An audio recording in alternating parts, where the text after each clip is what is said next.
Sabitha Indra Reddy Congress party నుంచి బీఆర్ఎస్లో చేరారు. ప్రస్తుతం బీఆర్ఎస్ ఎమ్మెల్యేగా మహేశ్వరం నుంచి ఉన్నారు. మళ్ళీ ఆమె కాంగ్రెస్ వైపు చూస్తున్నారు. కాంగ్రెస్లోకి చేరేందుకు చర్చలు జరుపుతున్నారు. ఇలాంటి వార్తలు చాలా రోజులుగా వస్తున్నాయి. అయితే సబిత గారు మాతో లైవ్లో ఉన్నారు. సబిత గారు, దీన్ని బలపరుస్తూ అసెంబ్లీ వేదికగా సీతక్క మాట్లాడిన మాటలు మీకు ఒకసారి వినిపిస్తాను. అది విన్న తర్వాత అందులో వాస్తవం ఉందా లేదా మీతో క్వశ్చన్ చేస్తాను, మీతో మాట్లాడతాను. మొన్న వీళ్ళు గవర్నర్ను కలిసి కాంగ్రెస్ పార్టీలో వచ్చిన ఎమ్మెల్యేల మీద అనర్హత వేటు వేయాలని చెప్పారు. ఎవరి ద్వారా ఇప్పించారు? కాంగ్రెస్లో గెలిచి ఎమ్మెల్యేగా ఉంటూ మరి టీఆర్ఎస్లో జాయిన్ అయినటువంటి సంబంధిత సోదర మంత్రి గారి ద్వారా ఇప్పించారు. అంటే ఇది ఎవరిని ప్రశ్నిస్తున్నారు? వాళ్ళు రాజీనామా చేసి తీసుకున్నారా? అదేవిధంగా మా సీఎం గారికి ఒకరిద్దరు మహిళలు తెల్లారితే మీతోటి వస్తా తమ్ముడు అని చెప్పి ఏం చేసిరో వారు అనుభవించిర్రు. ఆ బాధ ఢిల్లీ దాకా నేను వస్తున్నా అని చెప్పి ఏం మోసం చేసిర్రో రాహుల్ గాంధీ గారి దగ్గర టైం తీసుకున్నాక ఆ బాధ అనుభవించిండు. కాబట్టి కేటీఆర్ గారికి సూచన చేయడం జరిగింది. సబిత గారు, మీరు పార్టీలో చేరడానికి ఒకరిద్దరు, మీ పేరు పెట్టలేదు, ఒకరిద్దరు చెల్లెళ్ళు లేకుంటే అక్కలు తమ్ముడు నీతో వస్తాను మేమని చెప్పారు. రాహుల్ గాంధీ టైం తీసుకున్నాక హ్యాండ్ ఇచ్చారు.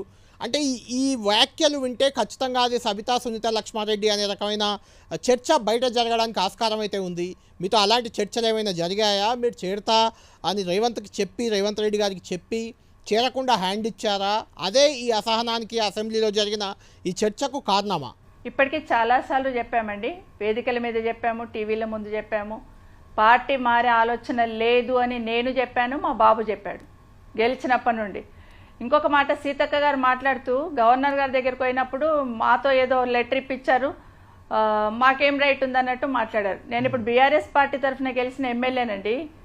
కాబట్టి బీఆర్ఎస్ పార్టీ తరఫున అక్కడ పోయి ఉన్నాం. మూడవది ఏం చెప్పారు? ఏదో రాహుల్ గాంధీ టైం తీసుకుంటే మేమేదో మోసం చేసినామని మాట్లాడుతున్నారు.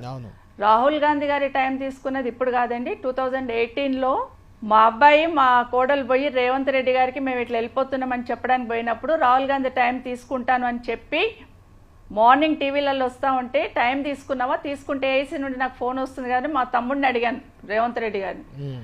మళ్ళీ ఫోన్ చేస్తున్నా కానీ తర్వాత నాకు 12 గంటల వరకు వెయిట్ చేసిన తర్వాత అప్పుడు నాకు తెలిసింది ఏంటంటే వేరే ఎవరి ద్వారానో తీసుకున్నారు కాబట్టి నాకు అట్లా ఇష్టం లేక నేను రావడానికి సిద్ధంగా లేను రాహుల్ గాంధీ దగ్గరికి అని నా నిర్ణయం నేను మార్చుకున్నాను. నేను పార్టీని ఉండదలుచుకోలేదు పార్టీలో అని ఆ రోజు చెప్పడం జరిగింది. సీతక్క గారు చెప్పింది అప్పుడెప్పుడో 2018లో జరిగిన విషయం చెప్తున్నారు. ఓకే. సో ఇప్పుడు ఈ ఎలక్షన్ అయిన తర్వాత కానీ నేను ఒక్కసారి పార్టీ వదిలిపెట్టి వచ్చిన తర్వాత రేవంత్ రెడ్డి గారు నాతో మాట్లాడలే, నేను రేవంత్ రెడ్డి గారితో మాట్లాడలేదండి.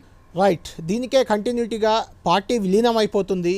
బీఆర్ఎస్ పార్టీ విలీనమైంది కాంగ్రెస్ పార్టీలో. ఎల్పీ శాసనసభ పక్షం దానం నాగేందర్ ఆన్ రికార్డ్ చెప్పారు, కేసీఆర్, కేటీఆర్, హరీష్ రావు లాంటి 3-4 మినహా మిగిలిన అంతా వచ్చేస్తున్నారని చెప్పారు. ఆ వచ్చే బ్యాచ్లో సబిత కూడా ఉన్నారు అనే చర్చ ఉంది.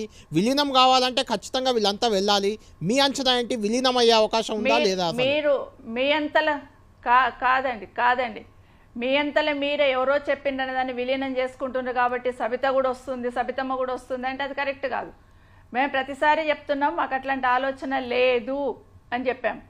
మళ్ళీ అదే రిపీట్ చేస్తూ ఉన్నట్టే దానికి ఇంకా ఎట్లా ఖండించాలో కాలమే సమాధానం చెప్తుంది అన్నట్టు ఉంటుంది. అంటే బీఆర్ఎస్ ఎల్పీ విలీనానికి అవకాశం ఉందా? విలీనం అయిపోతుంది విలీనం అయిపోతుంది అని మాట్లాడిండ్రు కదా, వాళ్ళని అడగాలండి, మమ్మల్ని కాదు.